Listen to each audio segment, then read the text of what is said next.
दोस्तों, आज हमारा वाकया एक कफन चोर का अजीब किस्सा है।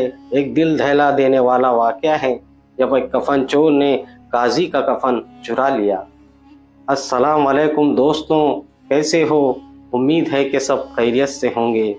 दोस्तों, आप सबसे दरख्वास्त है कि वीडियो को पूरा देखें और वीडियो पसंद आने की सूरत में लाइक और कमेंट ज़रूर कीजिए और चैनल पे नए हैं तो सब्सक्राइब कर दीजिए। अबू इब्राहिम रहमतुल्लाह अलैह फरमाते हैं कि एक बार एक अंधा फ़कीर था, मगर हैरत की बात ये थी कि वो हर वक्त अपनी आंखें छुपा कर रखता था और भीख मांगता था। भिखारी तो कई होते हैं, लेकिन उस भिखारी के सवाल करने का अंदाज ही कुछ अलग था। वो सदा लगा कर कहता, जो मुझे भीख में कुछ देगा उसे मैं एक अजीब बात बताऊंगा, और जो मुझे कुछ ज़्यादा देगा उसे मैं अजीब चीज़ दिखाऊंगा। उस फ़कीर का इस तरह सदा लगाकर भीख मांगना काफ़ी मकबूल होता जा रहा था, लेकिन अभी तक मेरा उससे सामना नहीं हुआ था। एक दिन मैं बाज़ार से गुज़र रहा था, इतने में मैंने एक सदा सुनी कहने वाला कह रहा था कि मैं एक अंधा फ़कीर हूँ, जो मुझे कुछ देगा उसे मैं अजीब बात बताऊँगा, और जो मुझे कुछ ज़्यादा देगा उसे मैं कुछ अजीब चीज़ दिखाऊँगा। ये सुनकर मैं आवाज़ की तरफ चल दिया। इतने में मेरी एक नज़र एक बूढ़े शख्स पर पड़ी जो हाथ फैलाए कुछ मांग रहा था।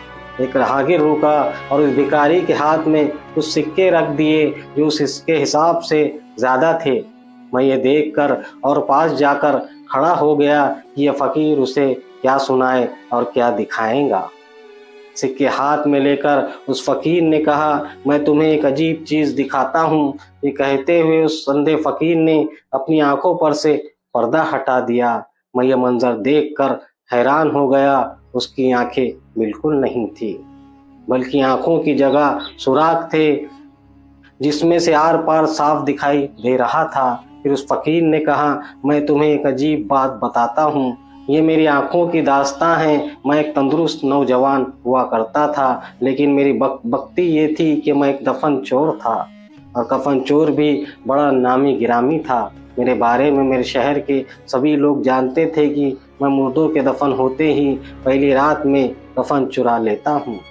लोग इस वजह से मुझसे खौफ खाते और मुझसे वहशत की नज़र से देखते थे, लेकिन मुझे उस रौब और दबदबे पर बहुत नाज था कि लोग मुझसे खौफ खाते हैं। और जब मैं चलता तो तकब्बुर के साथ चलता। लोग मुझे हिकारत की निगाह से देखते थे, लेकिन इन सब का मुझ पर कुछ असर नहीं पड़ता था। मुझे तो खुद खौफ खुदा न था, और अगर कोई अल्लाह वाला मुझे समझाए या नसीहत करता तो कैसे। वो सब मुझसे बहुत डरते थे। उसकी बड़ी वजह ये थी कि वैसे इंसान दिन की रोशनी में कब्रिस्तान जाने से डरता है, और रात में जाना, और भी एक ताज़ा दफन हुए मुर्दे के कब्र में गुजरने वाली पहली रात में, जिस वक्त मामला हिसाब किताब का होता है। मैं जाकर उसका कफन चुरा लिया करता था और उस कफन को बेच दिया करता था। बस यही वजह थी कि सभी मुझसे शैतान से कम नहीं समझते थे, और लोग मुझसे डरते भी थे।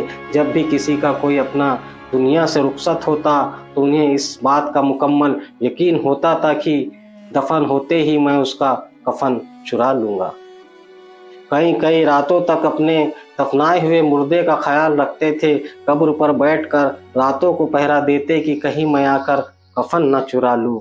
और जब भी कोई मुर्दा कब्रिस्तान में दफन हो जाता था और पहली रात उसके पास कोई ना होता, तो मैं उसका कफन चुरा लेता था, और हमेशा ऐसा ही किया करता था।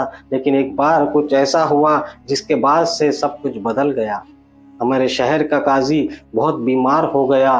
बीमारी भी ऐसी कि उसे खुद उसके बचने की कोई उम्मीद नहीं थी।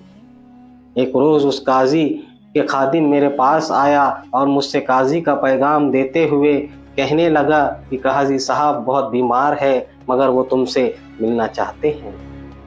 मैं अगले ही रोज़ काजी साहब के पास पहुंच गया।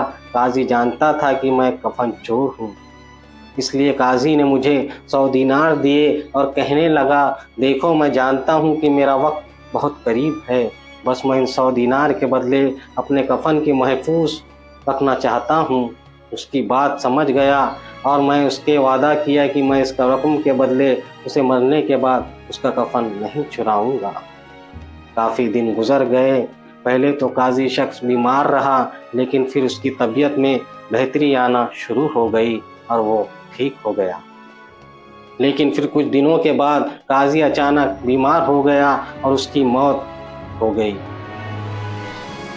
مجھے اس بات کا پتہ چلا، پورے شہر جنازے میں شامل ہوا، میں بھی گیا۔ مجھے اس کا کفن چرانے کا خیال آیا، مگر دل میں سوچا کہ نہیں، میں نے اس کے کچھ وعدہ کیا تھا اور پھر اس نے مجھے بدلے میں معاوضہ بھی دے دیا تھا۔ لیکن پھر دماغ پر شیطان سوار ہو گیا اور میں نے سوچا کہ یہ تو اس وقت کی بات ہے جب وہ پہلے بیمار ہوا کرتا تھا، اور اس بار تو وہ ٹھیک ہو گیا تھا۔ اب وہ دوبارہ بیمار ہوا تھا اور اس کی قیمت تو مجھے نہیں دی گئی۔ بس میں نے اس کا بھی کفن چرانے کا ارادہ کر لیا۔ میں رات کا انتظار کرنے لگا اور رات کا تیسرا پہر تھا۔ میں دبے قدموں کے ساتھ قبرستان پہنچا اور قاضی کی قبر کو ہٹانا شروع کر دیا۔ جلد ہی میں نے مٹی ہٹا لی اور جیسے ہی میں نے اس کی قبر کھولی، قبر میں عذاب کے آثر ظاہر تھے۔ میں نے ایسا اس سے پہلے کبھی نہیں دیکھا تھا، اور وہ قاضی اپنے قبر میں بیٹھا تھا اور اس کے بال بکھرے ہوئے تھے اور اس کی آنکھیں آنکھ کے انگاروں کی طرح سرخ ہو رہی تھی۔ ابھی میں یہ منظر دیکھ ہی رہا تھا کہ اچانک مجھے اپنے گھٹنوں میں درد کی شدت محسوس ہوئی اور ترنت میری آنکھوں میں انگلیاں جیسی کوئی چیز تیزی سے جاتی ہوئی محسوس ہوئی، یہاں تک کہ وہ میری آنکھوں کے آر پار ہو گئی اور میں اسی وقت اندھا ہو گیا۔ کوئی کہنے والا مجھ سے کہہ رہا تھا کہ اے خدا کے دشمن، اللہ کے رازوں پر سے کیوں پردہ اٹھانا چاہتا ہے؟ بس یہ میری سرکشی کا عبرتناک انجام تھا کہ میں اندھا ہو گیا۔ اب یہ صدا میں اس لیے لگاتا ہوں تاکہ جو کوئی بھی مجھے بھیک دے، میں اسے اپنی داستاں سنا کر اسے سبق دے سکوں، کیونکہ شیطان کس وقت کس پر غالب آ جائے اور کب کس شیطان گمراہ کر دے، کوئی نہیں جانتا۔ بس اللہ نے مجھے میرے ہی جیسے کے لیے عبرت کا نشان بنا کر رہتی دنیا تک کے لیے مثال بنا دیا۔ محترم عزیزوں، دوستوں، یہ واقعے سے سبق ملتا ہے کہ اللہ کے رازوں کو راز رہنے دیجیے۔ جن کاموں سے اللہ تعالیٰ نے ہم کو منع کیا ہے، ان کاموں سے خود کو بچا کر رکھیے۔ اللہ کی بنائی ہوئی اس کائنات میں ہزاروں قسم کے راز ہیں جو صرف اللہ جانتا ہے۔ جب انسان اللہ کے بنائے ہوئے قانون کے خلاف جاتا ہے تو انسان ہمیشہ نقصان اٹھاتا ہے۔ دوستوں، اللہ تعالیٰ سے دعا ہے کہ اللہ ہم سے وہ کام لے جو اللہ اور اس کے رسول کو پسند ہے، اور اللہ ہمیں ان کاموں سے بچائے جو اللہ اور اس کے رسول کو ناپسند ہے۔ ملتے ہیں اگلے ویڈیو میں، تب تک کے لیے اللہ حافظ و ناصر۔